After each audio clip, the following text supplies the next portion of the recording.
본 채널은 인문학에서 널리 잘 알려진 명저서들의 내용을 자세하게 살펴보는 컨텐츠로 구독자 및 시청자 여러분들의 변함없는 관심과 사랑으로 유지되고 있습니다.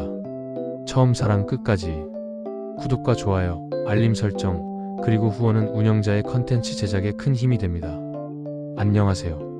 오늘은 헨리 밀러의 북해기선에 대해서 깊이 있게 생각해보는 시간을 가져보겠습니다.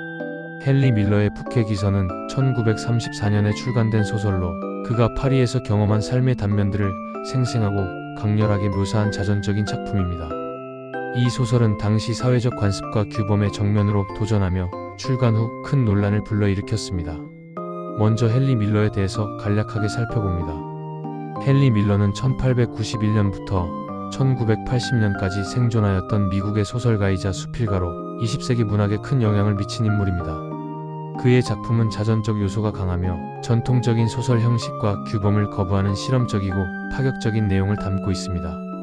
밀러는 특히 성적 자유와 개인적 해방을 강조하며 당시 사회적 금기와 규범의 정면으로 도전했습니다. 헨리 밀러는 1891년 12월 26일 뉴욕시에서 태어났습니다. 그는 브루클린에서 자랐으며 어린 시절부터 문학에 대한 열정을 키웠습니다. 젊은 시절에는 여러 직업을 전전하며 자신의 작가적 정체성을 찾기 위해 노력했습니다. 밀러의 삶에서 가장 중요한 시기는 1930년대 파리에서 보낸 시간입니다. 이 시기 동안 그는 여러 예술가들과 교류하며 자신의 독특한 문학 스타일을 개발했습니다. 파리에서의 경험은 그의 대표작인 북해기선과 남해기선에 깊이 반영되어 있습니다. 이 작품들은 그의 자전적 경험을 기반으로 하여 파리의 삶과 인간 존재의 본질을 탐구합니다. 이제부터 그의 작품 북해기선에 대하여 살펴보겠습니다. 1. 작품 개요. 북해기선은 전통적인 소설 형식을 따르지 않습니다. 헨리 밀러가 파리에서 겪은 경험과 사람들과의 만남을 기반으로 일련의 에피소드와 몽타주 형식으로 구성되어 있습니다. 이야기는 시간적 순서에 따라 전개되지 않으며 산문, 에세이, 자전적 서술이 혼합되어 있습니다.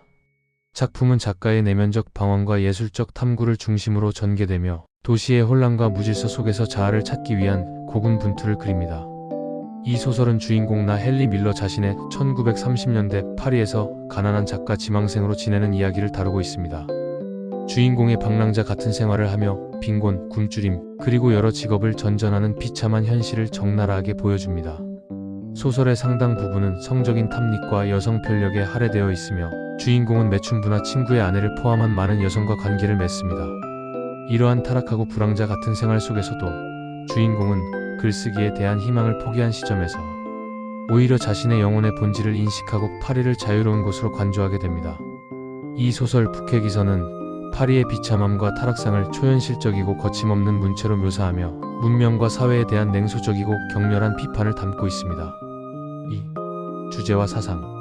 자유와 방종. 헨리 밀러는 이 소설을 통해 전통적인 도덕과 사회적 관습을 거부하고 개인의 자유와 방종을 찬양합니다.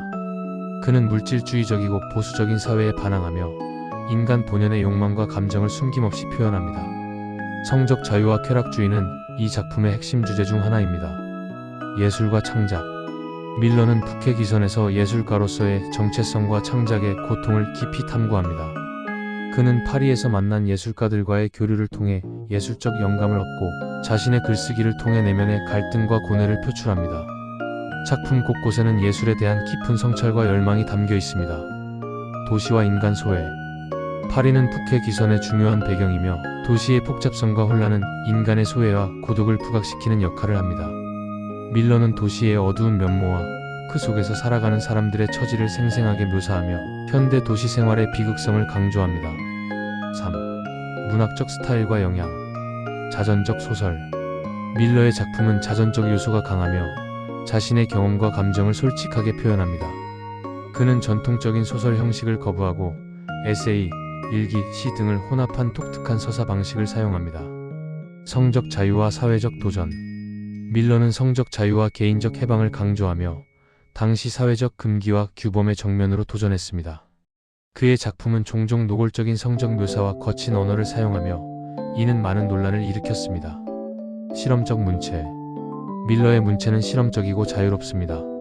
그는 파편화된 서사 구조와 자동기술법을 사용하여 자신의 내면 세계를 깊이 탐구합니다. 그의 글쓰기는 때로는 몽환적이고 초현실적인 느낌을 줍니다.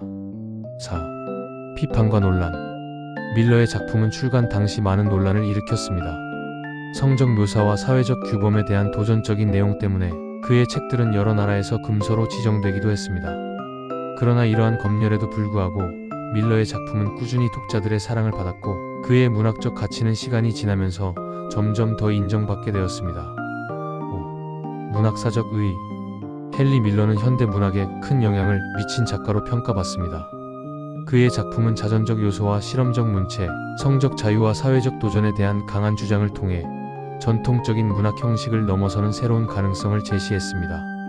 밀러는 비트 세대 작가들뿐만 아니라 이후 많은 현대 작가들에게 큰 영감을 주었습니다.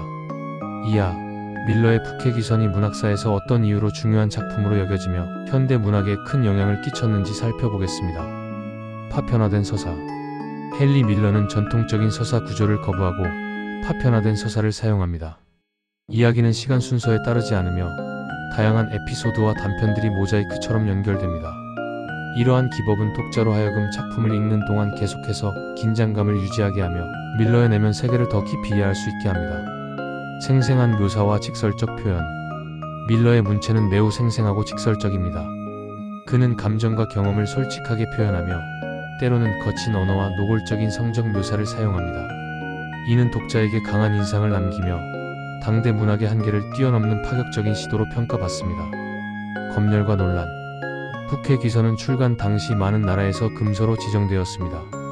성적 묘사와 사회적 규범에 대한 도전적인 내용 때문에 이 작품은 많은 논란을 일으켰습니다. 그러나 이러한 검열에도 불구하고 밀러의 작품은 꾸준히 독자들의 사랑을 받았고 결국 1960년대에 이르러서야 미국에서도 출간될 수 있었습니다. 현대 문학에 미친 영향. 헨리 밀러는 북해기선을 통해 현대 문학의 새로운 가능성을 열었습니다. 그는 전통적인 문학 형식을 깨고 작가의 주관적 경험과 내면적 탐구를 강조하는 새로운 서사 방식을 제시했습니다. 이는 이후 많은 작가들에게 영향을 주었으며 비트 세대 작가들, 특히 잭 케루악과 앨런 긴즈버그 등의 작품에 큰 영향을 미쳤습니다. 여기서 비트 세대 작가들은 1950년대와 1960년대에 활동한 미국의 문학 운동을 이끈 작가들을 말합니다. 이들은 전통적인 사회 규범과 문학적 관습에 반항하며 자유로운 삶과 예술적 표현을 추구했습니다. 비트 세대 작가들은 사회적, 정치적, 문화적 혁신을 강조하며 성적 자유, 마약, 영적 탐구, 반전운동, 환경보호 등을 주요 주제로 삼았습니다. 이제 마무리를 해보겠습니다. 헨리 밀러는 20세기 문학의 중요한 인물로 그의 작품은 자전적 경험과 예술적 탐구, 성적 자유와 사회적 도전을 중심으로 합니다. 파격적이고 실험적인 문체와 내용으로 당시 사회적 규범을 도전한 밀러는 현대 문학의 새로운 길을 제시하며 많은 작가들에게 영향을 끼쳤습니다. 헨리 밀러의 북해기선은 전통적인 문학 형식을 파괴하고 인간의 본질과 예술적 탐구를 깊이 탐구한 작품입니다. 자유와 방종, 예술과 창작, 도시와 인간, 소외 등 다양한 주제를 생생하게 그려내며 현대 문학에 큰 영향을 끼쳤습니다.